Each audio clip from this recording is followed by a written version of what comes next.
Welcome to Moss Marketing Mondays, aka the M3 Podcast. Brought to you by Moss Marketing Group, bringing you everything marketing every Monday. Stay tuned for marketing tips and tricks you can use today. The M3 Podcast, marketing knowledge to help you succeed. Let's get started.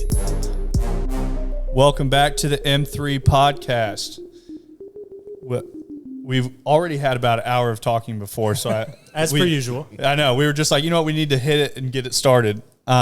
Ricky, and then Richard, you go by Dick. Yes, I do. With Metal Complex. Let's explain to everyone what Metal Complex is. So, I've been collecting pocket knives for an extremely long time. You know, I got fascinated with pocket knives when I was a little kid. And I found one actually in my dad's, one of his drawers. And I was like, hey, you know, this is a folding knife, right? Like what the Boy Scouts use. Like, can I have this? And he was like, no. Absolutely not. That's very dangerous, you know. And so he left, and I was with my grandma. That's where we were, was his old house. And my grandma was like, you can have it, just don't tell him. You know, and so I put it in my pocket. So, you know, I go home, and I've got it in my pocket. I know I'm not supposed to have it. It's cool, right? It's a bladed object. And we had just bought a new refrigerator, and I was like, Dad, can I have the box, you know? Because that's what you want, the box, right? Who cares about the fridge? Yeah, keep kids entertained all day long with a box. Yeah. And so it folds out. I still have it, actually. I had some people restore it, but it has the big blade, and then it's got two little blades. So I fold it out like a ninja star, and I'm hucking it at this box trying to get it to stick. Well, when he realizes what I'm doing, he's like, you have this knife that I told you can't have, and you're throwing it at a refrigerator box, you know, immediately. He's like, I'm taking this. You're not getting it back. Hey, this is totally Grandma's fault. Right. I was like, listen, Grandma immediately was like, don't listen to your dad. So anyways, I got really obsessed with pocket knives. Like, that drove the interest. And so when I finally did get it back, he was like, this is a tool. This isn't something you take to school and flash around. You use it when you need to. And so I started collecting them. And after I, got to be much older, I kept, I found interest in like sort of the underlayers, because everybody thinks, a knife is a knife. It just cuts. And you find out, like many things, there are so many layers to it. And you find out there's all these communities of, collectors and enthusiasts that kind of dig into these little details. And so I started getting into forums and watching YouTube videos and watching people review, namely like Nut and Fancy, Jim Skelton, Nick Shabazz. And I was like, this is so interesting. There's so many cool elements. So I was like, I want to try my hand at this. I want to upload. Ricky and I were working at a dealership at the time. And I was, I would always show them what pocket knife I had. I would show everybody. And so now this has also become an obsession with Ricky also. Right. Because you need somebody to be you need that reaffirmation. Otherwise, you're just a weird guy who keeps whipping out a knife when you don't, But if there's two of you. If there are two of you, then people accept it more, maybe a little out of fear, right? Oh, crap, now there's two of them. Just let them do their thing. Yeah. So Ricky and I, when we worked at the dealership how long ago was that? So that was probably like 4 years ago now. At least. Which is wild. Do you know what knife you showed me the very first time? This is like a first date question here. It is. Dude, hold on. Do you remember what I was wearing on our first date? Dude, yes, it had seagull patterns. Yeah, it probably did. You always had nice shirts. So I think it was a Spyderco. Was it Spyderco? So no. Okay. Very close. That was probably the second. Okay. The first one, it was the ZT0392. Oh, yeah. Okay, one of the first all blacked out ones. One of the special ones, yeah. So I got Ricky interested in this, like, I was like, there are different like layers of, there's like production knives. There's like the kind of the cheapy stuff you get at Cabela's. Nothing wrong with Cabela's and Walmart if that's where you get your knife. That's where everybody kind of starts. You walk by the case and you're like, ooh, what's that black sort of military Ninja Tanto thing? Serrated, has a seatbelt cutter, right? Has a squirt gun attachment and all these weird things. And you look at that and you're like, $45 for a pocket knife? That's pretty expensive. And then you find out, like, oh man, that's nothing. There's this whole crazy world.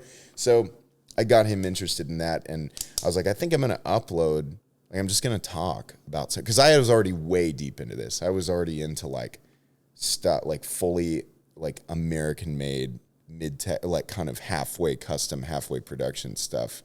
And I was like, I just want to upload it and see what happens. Because you were already talking to everybody at the dealership. Already about doing knives. it. I was like, I might as well, like, upload this, just, like, sit and talk. So we were sitting in vehicles on the lot instead of work. There was no work to be done. If an up would have walked by on the lot, though, we definitely weren't getting out of the vehicle. Let's be honest. Yeah. Hey, sir, can you keep it down out there? I'm Yeah. trying to do a knife review. Sir, yeah. This can you vehicle's guys- occupied. You can't buy it. I just have a few questions. No, you'll just have to save your questions for later. We're very busy. But yeah, and I just started uploading, and then slowly over, it's been about 4.5 years now, it turned into a really large thing, you know? And I think I have 2,850 uploads now, literally. Just a few? Yeah, just a few. But, you know, people start getting interested in, what do you think about this? What do you think about this? And then companies reach out and they're like, we want you to look at this and give it. The cool thing is these companies are they're very much interested in what you actually think. They don't want to, it's very rare for a company to reach out and be like, we will pay you to say nice things. They're like, no, we made this. Please talk about what you do and don't like about it. We want to know, you know? And so that just kind of snowballed. And so now that's what I do is I talk about knives that range from about $20 up to, you know, 5, 6, 7,000. It just depends on what it is. But, you know, the more work that is involved with something, the more expensive it is. Even though all knives cut, you know, there's all these little tiny details about things. And so people want to know, especially enthusiasts and collectors, like, why is this cool? Who made this? Why is it so expensive? That's the big thing. Yeah. Why does this cost? How could it possibly cost more than a gun? Is That's what people the always classic comparison. Yeah. You're like, Right. $400. That's a gun. Right. That's Why would I could buy a gun knife? for that, right? And so we always joke like, yeah, it'd be so much easier to shoot your Amazon packages open, you know? Oh, my new toilet paper holder. Blam, blam, you know. But it becomes less about the utility of the thing and more about, you know, it's pride of ownership. You get something, you know, people who collect art, for example. A painting just hangs on the wall. It I know. literally He doesn't looked do around anything. for a painting. I did, and I was like, "Oh, this John Wayne cutout. no high-end art around here. But yeah, like art doesn't do anything functional. But if there's meaning behind it, right? What it is, who made it, when they made it, right? All of those details. Like if you're an art enthusiast, and that matters. You know, if there's a story behind it. So it's often the same thing with knives or anything else. Which I think you touched on something there too, where companies want to hear a truthful review on a knife. And Definitely. that says, I think that's why you have gained the following that you have too, is when people trust the person that they're following, the person that they're listening to. That's, I mean, in business as a whole, that's a big, big factor that good, bad, indifferent, or whatever it is, you're going to tell them. Right. And I think a lot of times influencers, and I feel like that's kind of the space that you're in, Yeah. that it's a influencer position. And my girlfriend does it with like clothes and different things of that Sure. nature. And a lot of the people she follows, she's like, I don't really trust anything they say just because they just give everything a good review just because they're getting paid to say that. 100. Yeah. And then it gets to like, oh, that's okay. You pay me $100,000 to say these are the best energy drinks in the whole entire world, and they taste like ass. And I go buy one. I'm like, I don't trust anything that person says. Like, this tastes like ass. but it's just like Yeah. that's just like one of those things that I think that one time you lose trust on that Yeah. hurts a following as a whole. Oh, 100%. And so I setting out to do this. There were reviewers that I trusted, and I noticed that none of them were sponsored at all. And I was like, you know, because the question is like, so wait, like, did they send him the product? So he gets to keep it. So is he saying nice things because he gets to keep? And I found out with a bunch of other people who were doing this kind of before me, and I made friends with a lot of them. Actually, it was pretty cool. No, it turns out that exactly for that reason, they're like, if we accept sponsorship or upfront payment, like it just destroys people's faith in your ability to, you know, give an honest review. And also it just like, I think people in general can tell right away when they're being sold something. Like, it's pretty easy now to go online and be like, nah, you really just want me to, but you know. Yeah. So I make money on, I have like, you know, they're like commissionable links. Like, and I tell people, you know, I have lots of examples of companies and retailers who send me stuff, and I have the link down in the description where if they use it and they buy it, I get paid.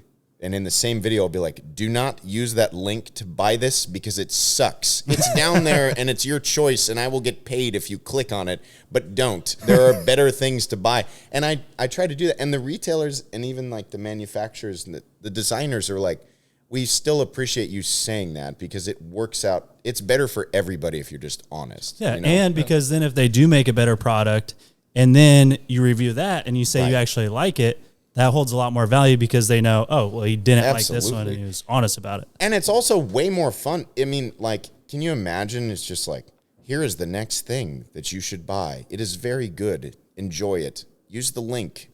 There's like colors and shit everywhere. You know, like that sucks. And there's no room for any passion there to be, you know, it makes everything boring. You said you had how many uploads currently?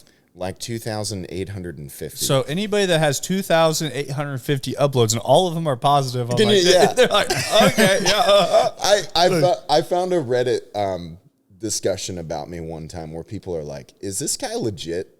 And there were a bunch of people complaining. They're like, "He's a dickhead," and he always jumps on people in the comments. If you No, his name's just Dick. yeah. And it's like, you know, if somebody says, if they make like an assumption that's based, because there are people who will watch like 1 second and be like, this guy's trying to say, and then, you know, right underneath that, there's somebody going, no, he actually, if you watch the video, he actually doesn't recommend it. And it's funny. It made me feel so good to see that. I'm like, yes, there are people watching and understanding this, right? So I don't have to make an account on Reddit and be like, that's not, you know, like defend myself. You know, I just get to read it. It made me feel good, you know, that people understand and are appreciating that I really am trying to be honest. And yeah, it's fun to get free stuff, but it's not worth like lying about something and just get, you know, just like, yeah, buy it. It's good, whatever. You know, you don't want to be that. Well, and I feel like you could have done that for maybe a couple months and everything would have been fine. Yeah. But not almost 5 years. No way. There's no, there's no longevity in that. You know, there's too much of that. Everywhere you go on the internet is just like, Instagram is so bad about that. Oh, yeah. It's just, you go there and everything is just like, stop doing this and start doing this because we sell it. You know, that's immediately what you're met with. And it's like, everything is so manufactured, you know? So it's just, that's what I wanted to do. And people seem to enjoy it. And there were a lot more people who were interested in knives than I ever would have guessed. Did you see it? Was there like a certain point that you started seeing a huge upturn in it, or was it pretty consistent from the beginning all the way up? So like I saw that on weeks where I would upload more, there was just generally more engagement. And I've talked with Ricky about this. I was like, I think, you know, nowadays on any social media platform, the trick is to make sure that you are like omnipresent. You can't just upload once a week anymore and expect something to happen, because people are like, they want content and they want it consistently and they want more, and they, you know, and you have to keep their attention because it's so easy. And I'm like this too. Like I jump from one thing to the next online, right? So I was like, the more present I am, the more content I create, the more people are going to engage. So when I increased my volume from, you know, one upload every other day to, I think I went to like 8 or 9 uploads a week, then the population really started. And now I do 2 uploads a day, and I've done that consistently for 3 years. I've not missed. It's 9 a.m. and 2 p.m. clockwork, you know? But once I increased the volume, then I started to see it go up. And then it was really, you know, after the second year, then it really took off. You know how hard that is to relay to people, that consistency is so big. And we talked to business owners like, I handle all the social media myself. We don't need any help. And I'm like, you haven't posted for 3 fucking months. What are you talking about? You have 4 posts this entire year. And they're like, I handle all of it. I'm like, well, you're not doing it. Like, period. Like, You literally are not doing exactly what you're supposed to. Yeah.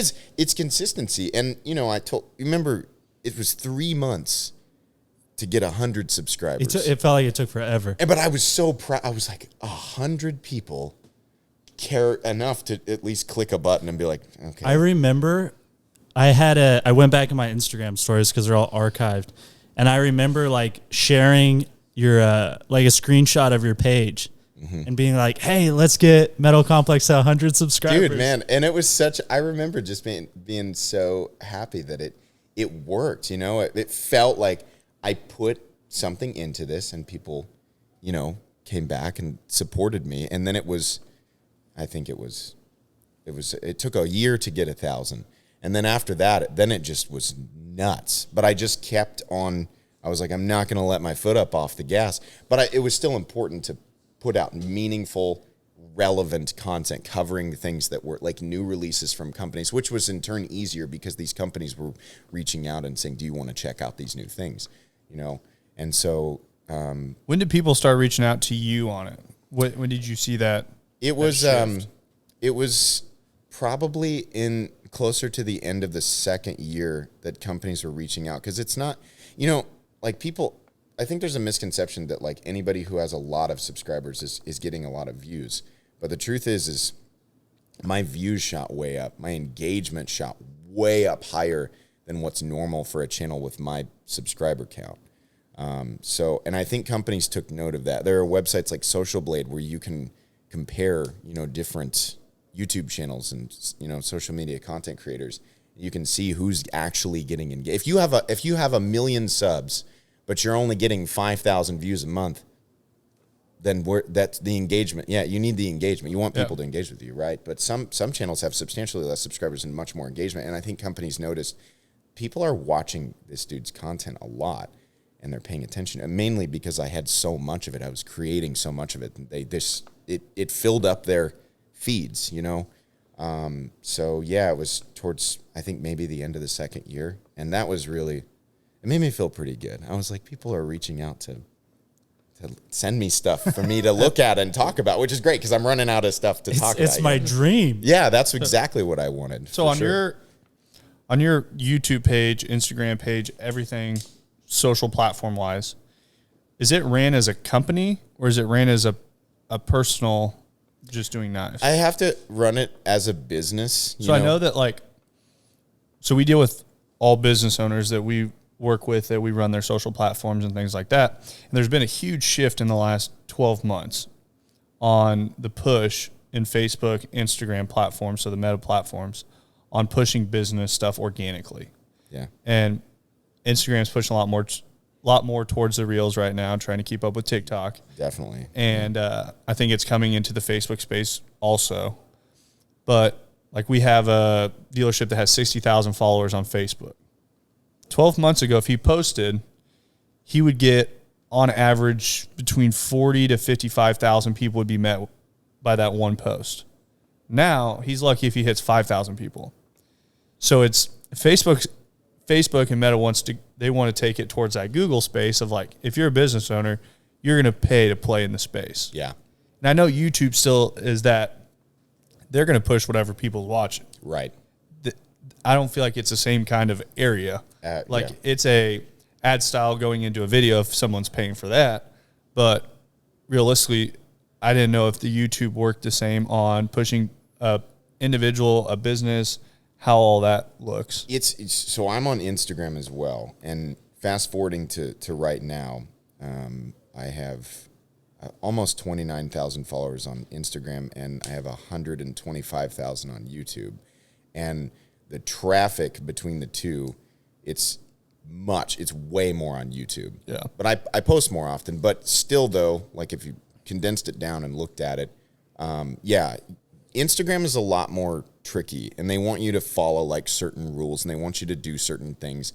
And also the payout, you know, I still like to share, because the main thing with my content is I want to get things that I think are interesting, and I want to show them to people like look at this thing I found. Like, I think human beings like to do that in general. Yeah. Right.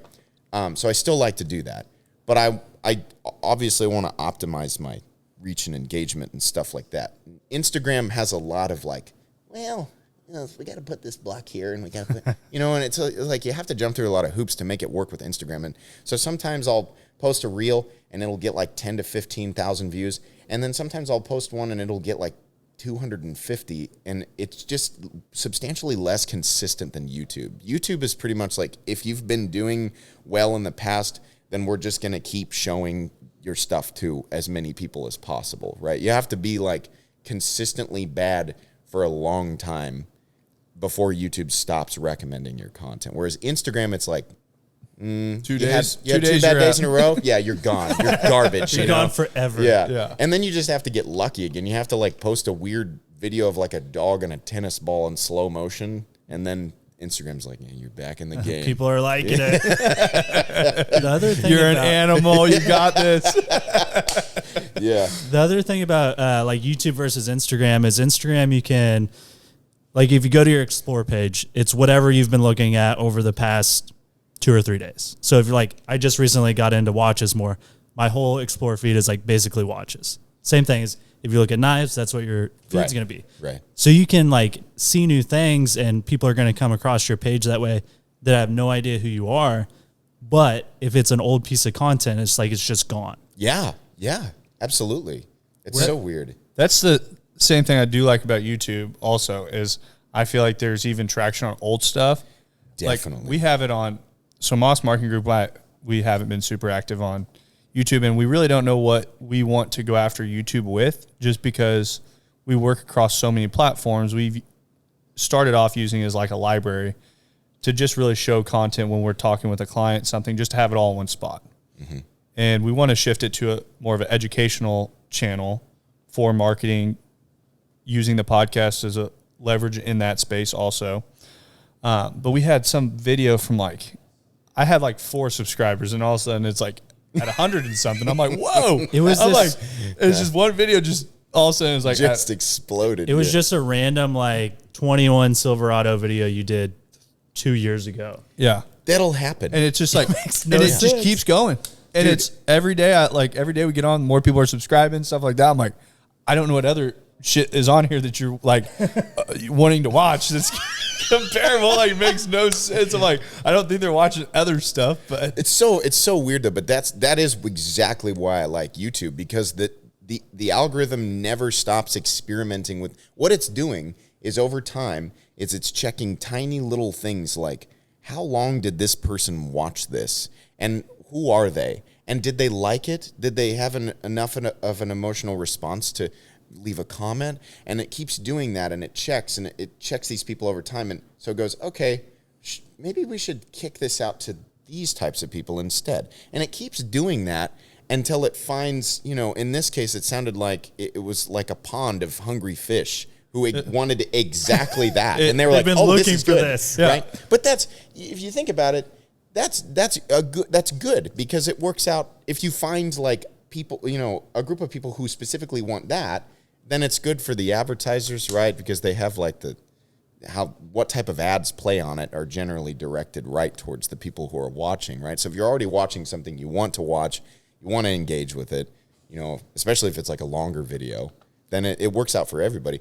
And Instagram doesn't work like that. They're like, I will say though, I think Instagram is like trying to implement something into the reel space, because I've had like 3 reels take off that were posted like weeks ago. Oh, you did? Yes, which is kind of weird, because I got on and like, I'm used to normally like when I post a reel, like, when you click on your phone, it pops up and your notification deal is just like full. Yeah. Normally I'm like, oh, what took off? Like where's all the traction coming from? Yeah. And I'm clicking on it. I'm like, I go to the reel that we posted like yesterday. I'm like, it wasn't on that.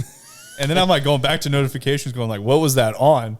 And then I'm like scrolling down, like that was a reel from like 4 weeks ago. That's cool. Which it just started happening here in like the last 2 weeks. That's really nice to hear, because I've always wanted that to be the case with it. It makes me much more motivated to. I'm wondering if like it's that. like, I know that they're trying to track after YouTube. We're working on like YouTube shorts, but the shorts, I know that like every short we have, like it has hit when it hits like that 500 mark, that's like our number. It's just like done. like, I don't know what is like to push that further on. Hey, I'll say all of the shorts that I have done that have the most traffic have always taken off a few months after I posted them. Really? Oh. Every single one, you can see them. They go, I also and feel then like it's a rocket. Like, and I'm like, I'll wake up and it'll be like, you have, 1,200 new subscribers, and I'm like, what the heck? Where did this come from? And it's a short. I think one of them was me chopping an iPad in half with a sword. I think that was one of them. It had broken, and that was the only. What else do you do with it? Was that your old iPad that you used to show Yes. the photos on? Yeah. So that one broke, and my patrons were like, you should get another one, but you should chop this one in half with a sword. So I did. It's a slow motion, I think, Chopin piano music, right? It was pretty cool. Those things are durable. It took 3 big swings to get all the way through it. Found out later that the batteries can explode, so kind of dodged a bullet. that would have been even cooler. Yeah, I bet it would. way better. Yeah. Man chops iPad in half with sword and dies. It's still a short. Yeah, but that one, it was way later, and so making content, making lots of content, that's what makes me motivated to do that, and knowing this, if you guys are having that experience with Instagram, that makes me a lot more motivated to post there too. You want to share what you want to share and you want to be passionate about, but you want to know that there's at least a chance down the road that it's going to spark or connect with. I definitely haven't had it happen on TikTok. TikTok is like they run through their I won't even say they're like target or their trial run of people. Okay. And so normally it's like an hour window. Yeah. On TikTok, if it's hour and it hasn't caught traction, it's Really? you're nothing. It either Wow. pops or it doesn't. That's pretty Interesting. much like, so we have one of our guys who's done very well on TikTok, and he's like, we post, hour doesn't take off, delete it.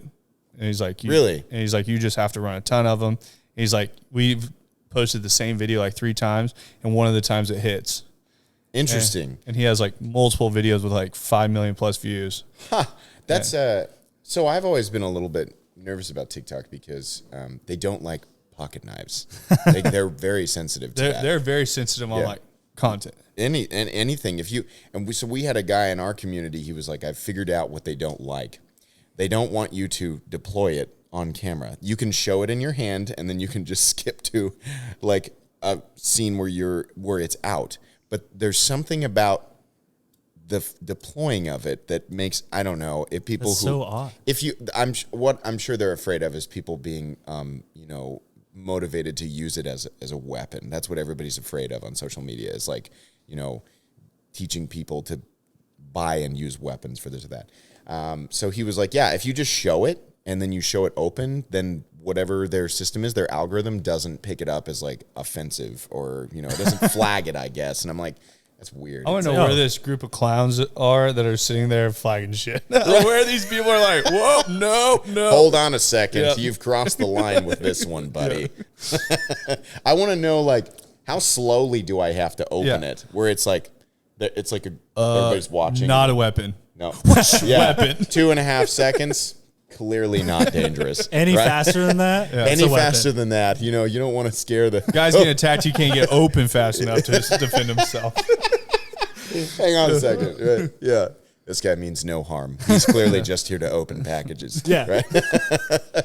That's funny. Yeah, it's the TikTok space is weird, but it's also changed the space a lot for everything else. Yeah. And I think they've figured out that this short form video Oh, yeah. is so demanding, and you were talking earlier about just people's like attention span is so short now. It is. And if you're not catching people quick, and I mean, we deal with it all the time with businesses like, well, we paid $8,000 for this video to be made and everything. And they show us this video that's like 2.5 minutes long, and it had like 10 views on their social platform. I'm like, I could have told you that was going to happen. I go, the video's like cool and all, but I go, who the fuck's going to watch that? Right. They have no idea who you are. Yeah. They're scrolling through their feed. And I'm like, it took 45 seconds to even get rolling. Yeah. Yeah. If you're not catching that person normally in the first like 3 to 5 seconds, you're done. Absolutely. And yeah. I took to throwing a leather card on a synthetic. It was like vinyl upholstery, like a mat, because it makes a really loud slap noise. And I started doing that at the beginning of uploads so that people who were mindlessly they'd be like, whoa, what was that? Whoa. I do that, and people are like, that's funny, keep doing that. So now I throw random things. Sometimes it's not, because the card has my Instagram logo on it, so I slam it down, and people are like, oh, it's a thing. Oh, I'll look him up on it. Now I throw things that are irrelevant, and there's no context, and I don't acknowledge it either. But it's funny, because people know I'm going to throw something, and then just keep on talking. But yeah, you do. You have to grab their attention right away. You know what's something weird about shorts? I was so excited on that one that really took off, that was over 1 million views. And I was like, wow, I wonder what type of ad revenue that this generated. I made $16 on that. I know. When they put the deal on, like, well, you can get paid now on Instagram. Wow. I'm like, cool. I click on the thing. I look at the numbers, and it's like, caps out like $1,200 what you can make, and that's if we hit like 60 million. Which is an impossible number. Like that's going to happen. I was like, you pay like 9 people $1,200. It probably doesn't even, they don't even need $1,200. There's not enough time for an advertiser to get in there and to make, but like on a video that I do that's like 12 to 15 minutes long, they'll put multiple ads on it, and it's much more, because if people are if they really want to watch a 15-minute video, they will sit through a little bit of an ad, and that's where it is. But the short form stuff, I think, is great to get a lot of, to get some quick thing out to a lot of people and let them know that you exist and there's something here that they might be interested in. In your platform, the long form is much better because you have your audience. Yeah. You have an audience that is there, that is niched down already. Definitely. That you're not going to acquire audience. So it's very much different forefronts, and I feel like a lot of people don't know how to separate those. Right. Yeah. They want to take if we went and grabbed one long form video that you have and went out to Facebook with it on a new account that doesn't have a huge following, everything. Nothing. People It's would just be like, what is this? Yeah, why? 30 minutes? Why did it take this dude so long to tell me about this shit? Like, ew. But then it's like, because the audience isn't right. And the audience is so important. And on short form, you want to relay something so quick. Right. And we just had the discussion in the last 2 weeks sitting down about, we've been terrible at relaying what we do. Yeah. We've been really good at branding, like as a company, of saying like, hey, people know who we are. But I go places all the time. People are like, what do you guys do? I'm like, marketing's a very broad term. I get it. But it's also like the normal style of marketing for marketing companies is boring as shit. Yeah. And it's like, we didn't want to be that boring ass company that's like, oh, here's the cost per click we're getting on this account, blah, blah, blah. And like the same shit that everyone else is doing, that most marketing companies don't have a following. Yeah. Like they come in like, we're going to do phenomenal on your social. Like we're going to grow it. We're going to do content. We're going to do all this. And it's like, I pull them up and I'm like, you have fucking 8 followers.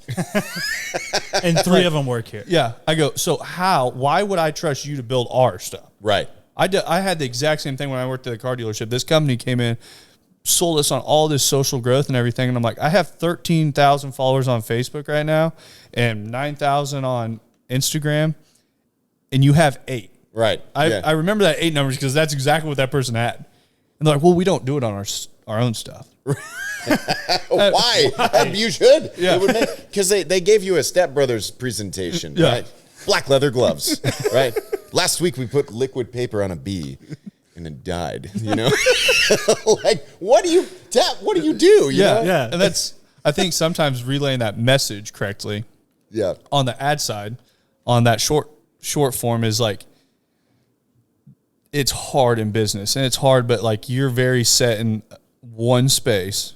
Yeah. And a lot of people think that we're crazy because we take on so many different types of companies. Sure. Because a lot of marketing companies are niched down to like, they only do landscape companies nationwide. That's all they do. Right. And when I got in, like all we did was car dealerships. And then it's our funnel process, and everything looked way different. So it kind of spread out. Sure. And they're like, well, you guys need to be niched down more on one market. I'm like, well, we're doing 10 times better than you are. So come talk to me later after you, like, if you're passing me and you're doing better, I'm all for it.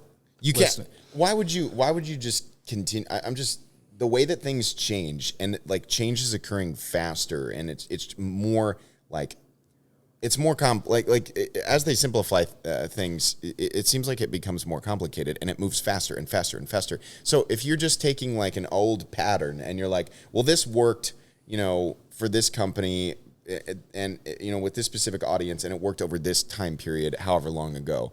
If you try to just duplicate that exactly, you hit a wall so much faster now than they would have then. You have to do different things, and you have to. I think it's best. A shotgun strategy that's at least semi-targeted is definitely, you want to reach out to as many people as possible and you want to do as many different things as possible. But if it's too, if it's too bullseye and you're just like doing what everybody else is doing, then it's not going to go very far. This is real. What I'm saying is very generalized. But I think it's also like you touched on something about doing the same thing as everyone else. And it's amazing how many people go out there and are like, you know what? They saw success in this. I'm just going to do the exact same thing. Right. Yeah. It's like if tomorrow we're like, we're going to go open up a new Target, but our bullseye is going to be blue. Right. It's going to go over. That's not going to go. Yeah. Like, it just doesn't work. Like, right. That first person to that spot is always the one that like holds that spot. Sure. Yeah. And it's the same thing. It's like, yeah, I could start doing research on knives and try to do a YouTube channel on it, but it's like, I'm already 500 steps behind you. Actually, like 125,000 or something like that. I think, I think it's okay to look and see like what worked for this person. And this, Nick Shabazz was a great example. Like it sounds like he's a knife reviewer, and I watched his content, and he has his own thing, and he has a very particular voice. He kind of talks like this. That was I can't wait to show him this because he says every time you imitate me, me and my wife lay in bed and we laugh about it. It's so funny, but it makes me laugh, but he's got his thing and he does that. And he's reviewing a knife. One of the funniest things he does is sometimes the blades are mirror polished and he tilts back. No one's ever seen his face. That's this guy's thing. But periodically during the review, when he does rotate it back towards his face, you find out he's wearing a Batman mask. And then he does. The first time I noticed that, I was like, "That is the funniest thing." He doesn't say anything about it. You're like, "Oh shit, that's Batman!" Yeah, it's Batman. You go to replay it. Yeah, you go to replay it, and then the whole joke is this Batman? Is this what he does on his downtime?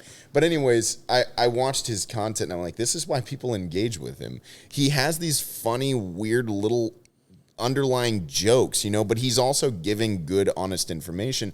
And I was like, well, I want to do this because I care about this. I care about the information he's giving me. I'm interested in this as a consumer of these products, but I also want to share what I've learned, right? So maybe I can borrow some of these elements, the tabletop overview style and stuff like that, but just make it my own thing I was creating content that gave or provided elements that were not provided in his content to do something slightly different. I think it's totally okay to be like, this is clearly kind of I think there's people that outline a roadmap of where to go, but you don't have to take the exact same road absolutely, to get there. yeah. And you have to make it your own to be different. And I'm always a firm believer, everyone goes left, I go right. I don't know where right is, but that's the way I'm going to go. I just don't want to be like everyone else. Yeah, and you can't. No matter what it is. And we were talking about before we even started, like brand image is completely off of what it's supposed to look like for our company. And it's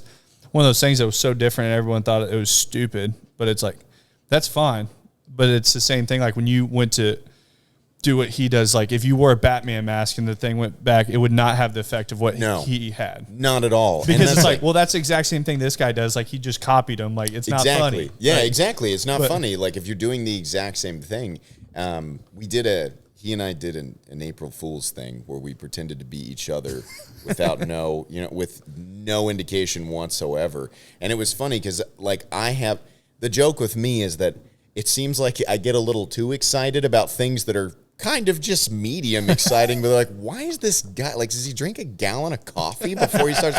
He's talking about something that's so like, but and so he was imitating my like style, my overly enthusiastic style, of this is the greatest thing in the whole world. And it's just one teeny tiny little element that but we both recognize like this is why, people might be interested in one or the other or both, because it's very it's two different personalities, and we have a different style, you know, the way that we go about it. We also have different preferences. I mean, you can try to be as, what's the right word? Is it subjective? Objective? I'm mixing those two up. We're not going to be great with the whole word game here. Ricky might be. This one is the one where you're objective. Objective is like a fact. Yeah. Subjective is opinion. You can try to be as objective as possible. Can't believe we just hit that snag. Just like it's just going along, and I was like, what words mean? By the way, if I wasn't correct in those two, if I mix them up, this will just not be in there. No. Yeah, Ricky's like, I'm just going to edit it out. I'm just going to make it look like he didn't know what he's talking about. Just do a black screen, like while we're doing just a black screen, and it has the definition of it just up, and just some soft music playing, so everybody's on the same page. But don't say we were correct on perfect. So this will be in there, right? So you can be in just because Ricky was right on it. Yeah. You can you try to be as objective as possible, but you still have to give your actual, like, what I think. Like, I think that, you know, there's a certain audience that would specifically like this, and this is gonna do well with a lot of people. But me personally, you have to throw that in there, because otherwise it's too. And so he has his own preferences. I have my own preferences, and I think that's why people go, if they feel more in sync with what I like or what I look for, then, you know, there's a reason to watch mine versus his, and vice versa, you know. And so I don't know. I think it's like anybody who wants to try something that's been done before, do it, but do your own version of it. Like, add your own thing in there, you know? And what you guys are doing is very much a brand building of individuals. It's the same thing, like when it comes to people watch The Rock, like movies with The Rock in it, because they like The Rock. Yeah. So like when he has a movie come out and it hits theaters, everyone's going to watch it. If that same movie came out with, I don't know, Brad Pitt in or something. I'm not the best with naming out actors and everything, but so that comes out, I wouldn't be as prone to be like, hey, I want to go see this right away. Right. But he's built that brand around himself. Absolutely. To where it's the same thing, like when you have that brand around yourself and you come out with a knife review or a video, it's like, I want to see what he says. Like, sure. I really want to see what he says. And same goes for the other guy that has his channel and the other 100 people. There may be a guy out there with 10 followers. So his 10 followers are like, dude, this guy, I can't wait to see what he says. I literally still, like, and I've told Nick this, I'm like, as soon as you upload, I'm like, ooh, a Nick Shabazz review. And I still watch it the same way that I always have, because I like that. I like seeing, you know, the little thing pops up and it says Nick Shabazz has a new video. And I'm like, ooh, what does he have? I want to see, you know, I like that. And trying to, like, keep that in mind, that there are people that do that with my content. You know, it's nice, but there's certain things that I try to keep myself grounded with, right? And just remember, instead of being like, you know, oh, certain rules don't apply to me anymore because I've gotten to this level. And no, I still want to enjoy things the way that I always have and keep that kind of mentality, you know?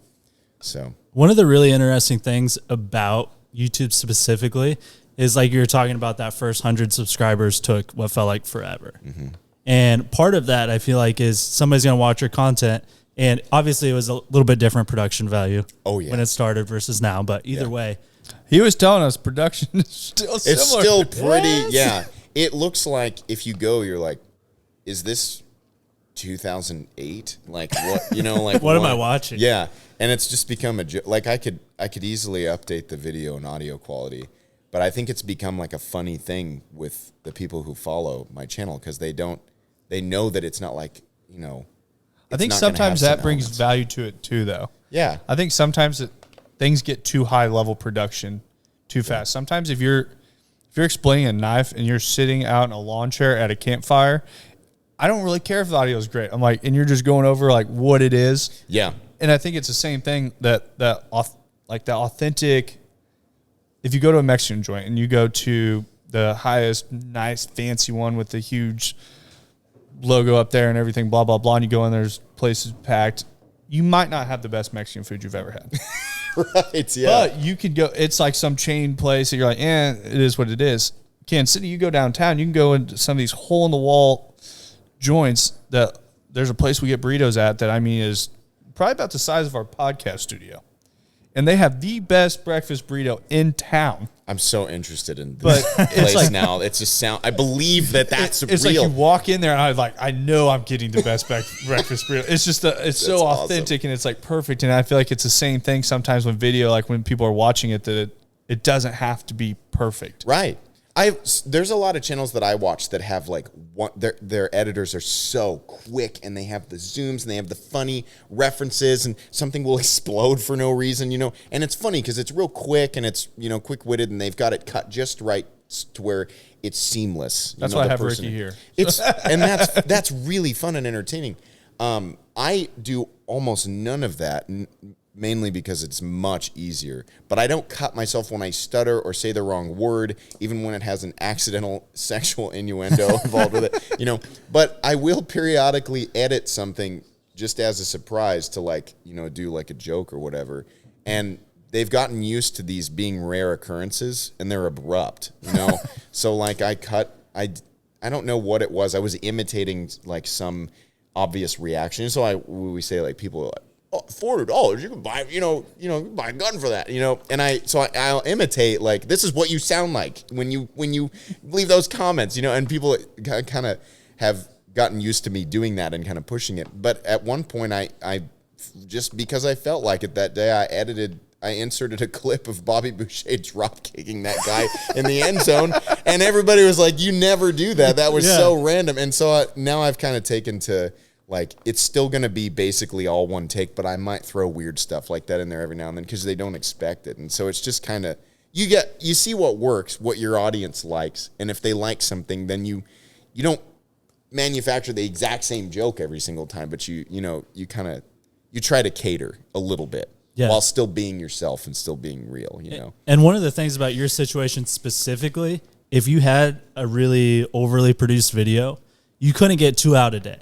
Oh, no. It would be like impossible. It would be impossible. I did a question and answer thing and tried to make it kind of funny, and it was fine. It took me 5 hours to edit something that turned into a 10-minute clip. Yeah. Mainly because I hadn't done it as much, but it's still the amount of work involved with that much editing. And the people who watched were like, this is funny, but it's not like, you don't need to make all your content this, like it wouldn't be beneficial anyway. But for some people, they want exclusively that, it just depends on the audience. So I'm thankful because it's much easier for me to just turn like this to talk. And if I goof up a word like objective, to just leave it in there, it's people because it feels more real to some people, So I think there's pros and cons, of course, to everything. Yeah, So, we definitely were that way when we first started the podcast. We're gonna like edit through it all and do all that. And Ricky's like, bro, I'm gonna work on like one video all week long. I'm like, If you want me to do anything that actually produces income for the company, we can't edit it. yeah, I'm like, you know what? You're just gonna just throw the intro on there, outro, let's roll it. Yeah, I think I like podcasts, and I forget the guy's name. Do you remember the kids on? Well, they were kids at the time; they were college kids, but they did like the ad libs, and they would play a game. Like one would have to hold water in their mouth after they would. They'd go through, I need an adjective, I need a noun, and it was the weirdest stuff ever. It was like a wizard tower and butthole and whatever, but they were intentionally trying to make each other laugh. Yeah. And they eventually started doing it with milk. Like one guy would hold milk in his mouth, and then they would read it through, and these two were brothers, so they knew how to push each other's buttons. When they knew that there was a word with like amazing enunciation in it, they would lean real close and say it because he's trying to get him to spit the milk out. It's hilarious, like rib cracking hilarious. These two, or the main guy, went on to do a podcast with multiple people, and they would do their thing, and it would be long and uncut like this, but then they would take chunks of really ridiculous situations and they would put it into like a end of whatever time period compilation, and that was fun to watch for a totally different reason. A lot of times they would intentionally edit it to where there was no context at all to the lead up. But whatever they were talking about was ridiculous, and they were already really invested in it and waving their hands around, and it was so funny to watch, whether I remembered that moment or not. But it's fun, and different people watch different things just because they get a different level of enjoyment out of it. Have you ever seen somebody else's YouTube homepage? Like, just like another channel? No, like another person. Like if I showed you my YouTube homepage, or if Dane showed you his, like it's wild how different it is. Really? Yeah, Oh, and you just you assumed, forget. Well, all the stuff that's on your homepage is exactly the type of content that you watch. Oh, yeah. So yeah, okay. the yeah, videos, yeah. the homepage is the same. I see. The Okay. specific Ricky videos. gets on. He's like, bro, why are you asking all these weird questions all the time? Like, where Ricky just zips through like Photoshop and everything. Like, and I'm like, Ricky, how you do this? I'm like yelling from my computer. I'm like, I don't know how to cut this out over here. And so, like, my Google thing's just all like educational stuff, figuring out how to use computers pretty much. And Ricky's like, Premiere what? tutorials, Photoshop Yeah. tutorials. So it's just all tutorials on like Dane doesn't know how to use his computer up there. So That's hilarious. But yeah, it's crazy how the algorithm feeds you exactly what you're interested in, which at the same time kind of makes an echo chamber of you just are more interested in those things because Right. that's what's in front of you and what you watch. Right, exactly. Yeah. We all exist in like a perpetual echo chamber, you know? And like absolutely. It's so funny seeing like online personalities and how like, you know, how they've evolved over time because we're all like we're not all being fed everything. We're all being fed exactly what we want all the time, you know? And it creates for sometimes some entertaining, but it also creates for some. I think sometimes though, I feel like I see it as building like confidence in a lot of things too. Yeah.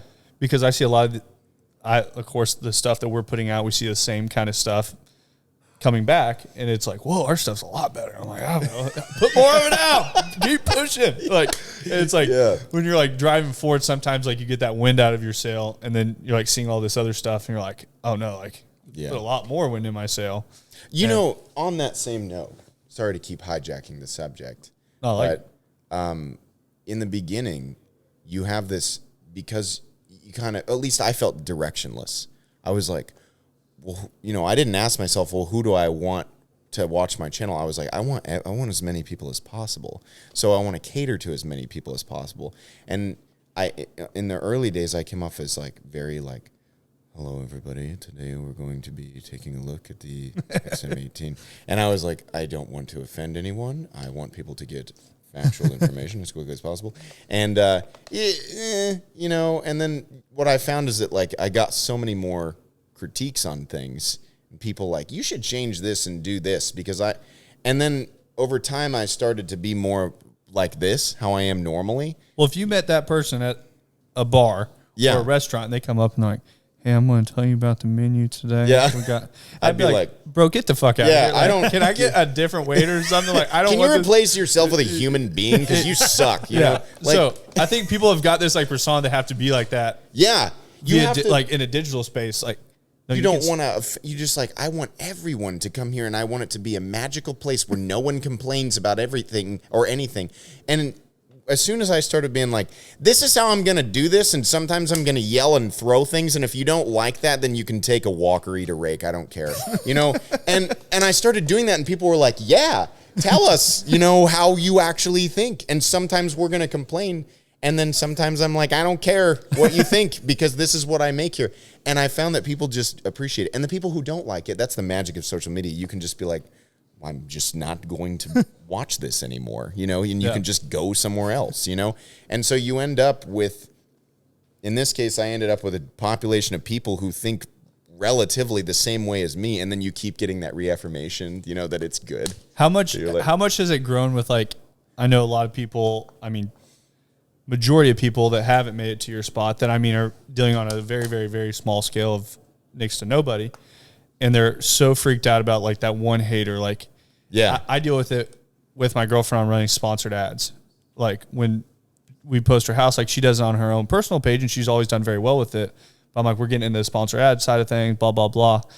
And she's always had great feedback from her personal following, things like that. Like, and then we go to running sponsor ads and somebody's like, this is priced too high. You're not asking enough money for it, blah, blah, blah. And she's like, why do these people do this? I'm like, why are they so mean? I'm like, and she lives in this like perfect bubble. Like it's like, I mean, I love it for her and everything, but it's also like, I'm like, it is what it is. I'm like, imagine, you know, from this potential consumer's perspective is they have existed on, you know, on social media in a way that like everything is almost perfectly tailored to them. So as soon as something, you know, that comes up and it's like, this doesn't match my thought process. And of course I'm the main character, you know, so whatever I think is accurate and anything that's, you know, higher or lower or not on the same level of thinking, then I'm going to complain about it. And I used to be like, oh, I need to solve this. I need to like it. And sometimes, yeah, but also sometimes you can just be like, that's just how it is. I guess we're just going to have to part ways, and you're just going to have to accept that this is not the way that you perceived it and whatever, you know, because, you know, it's you just can't please everybody. Yeah. It's impossible. I'm pretty close to going to the Wendy's format of just roasting everyone. Like, just pretty close to being like, you know what? Just coming back with the most witty stuff. Just like, Wendy's on their like Twitter and stuff like that is just hilarious. It is. And some people, you know, like I think if you can, the best case scenario is that you start to troll a little bit and then they start to figure out your trolling. So they give it back and then you end up friends at the end. That's the best case scenario. But sometimes people don't get it. Like, you know, they'll be like, why would you do it this way? Like, why isn't it? And they'll be like, well, it's probably so that you would complain. That's what I was hoping for, is that you'd come down here and complain about it. And they were like, well, that's weird. Why would you want me to complain? And I'm like, that's what I'm all about, man. It's just, I just really want to see, you know, how many complaints you have. And it goes on. And then other people start to get involved with it. And, you know, it can work backwards, because once the person figures it out, they're like, well, you're a dick, you know? After it's been like 15 comments. Right. Yeah. And sometimes it's funny, and sometimes it just depends on who you're dealing with. But, you know, it's like you try to be generally respectful, and some people, like with your general content, some people are going to, you know, understand when you're joking around, and some people are just really touchy and easily bothered by certain things. And you just have to keep finding it. You know, it's like if you're sailing, if you're in the ocean, you can't expect the ocean to be perfectly calm all the time. But for the most part, you know, like, don't sail into hurricanes. Try to find, you know, as calm a water as possible. And sometimes it's going to be a bit choppy, but you'll make it over, you know, with some luck, you know. So it's the first time I've heard that analogy. Me too. I like it. Real generic. Just sailing a boat analogy. Avoid hurricanes. Don't go at the hurricane. Yeah. Just whatever you do, just don't go in the hurricane. If you sail your boat generally away from hurricanes, you'll find a mediocre amount of success. If you can make it through the hurricane, though, you're going to be huge. Yeah. Like people going, oh, yeah. That makes sense. Amazing. I'm taking notes right now. I think that would be the perfect thing to add to your nautical Just a sleeve. huge like sail. No. This is just going straight to a hurricane. Yeah. Instead of a picture, like, write it out exactly the way that it was said. Yeah. It's like in the hurricane. With all of the stutters and the unnecessary commas and stuff. Oh, man. So that's funny. You've sailed away from the hurricane. If you went back, so this is kind of something that we a lot of times overview the podcast with. If you could go back to your 20-year-old self to do anything differently to where you've become now, what would you tell yourself? Oh, man. I would say, you know, stop wasting so much time trying to do what you think is just what you're supposed. My mindset was like, I need to graduate high school and I need to pick I need to pick a path and choose a career. And I need to just like get a job and just work and just grind. Like that's what people do. I didn't even realize it at the time, but I was like, yeah, most people seem generally miserable, so I guess that's what I'm supposed to do. I don't know. Communications, fine. That sounds fine. You know, eventually I'll end up at a desk and just like typing, and then they will send me a paycheck, right? Like, it was so weird. I had absolutely no idea, and I was just forcing myself into this, you know, like you just go to college and you open the book and you read the thing, you know? And I think I'd go back and be like, stop this, because you don't know what you want. You have no idea. You're not passionate about anything. Right now you like video games and beer, you know? So like take some time and figure knives. it out. Yeah. And pocket knives. And take some time and figure it out, because if you end up doing something that you don't love, then you're gonna be miserable. Like that's I don't want to say most people are miserable, but I have to assume that most people are not exactly where they want to be. Who is, though, really? Yeah. You know, but if you take more time to figure it out, take some time and think like, could I do this forever or at least a really long time, and you really discover what you like, then you might end up, being able to enjoy life much more, instead of just coming in and grinding. And because I spent so many years doing that, and just being unhappy and thinking that was how life was supposed to be. And now that I've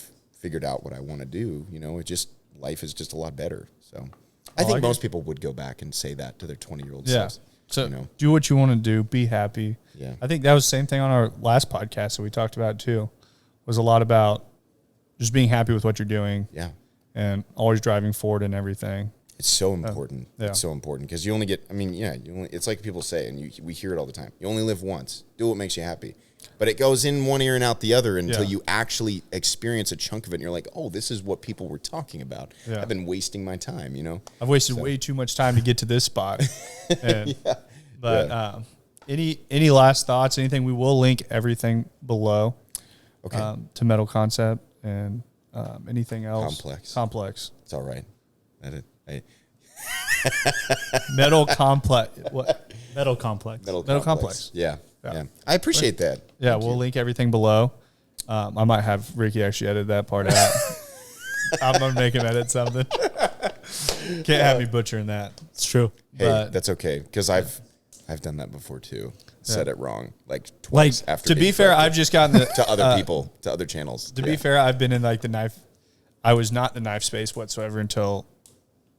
You're making leaps and bounds. You went from a $50 artisan cutlery, the red and black, which is giant box cutter. To now you're. To be fair, the only task that my knives have is to open boxes. Hey, me too. That's most of us.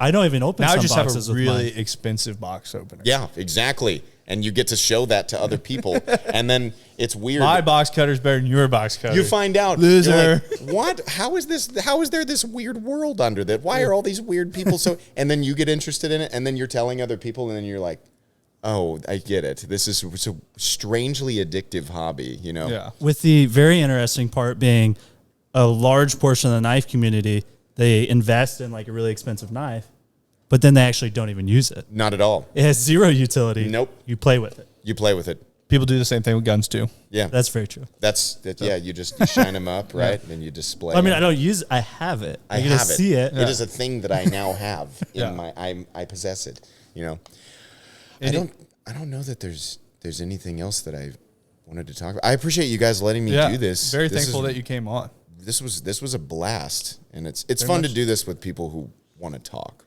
Yeah. So that's always a good time. You are the first, I'm going to say famous YouTuber we've had on. Oh man, That's my true. ego's. We're gonna have to bust the wall open a little bit, get him back out of here.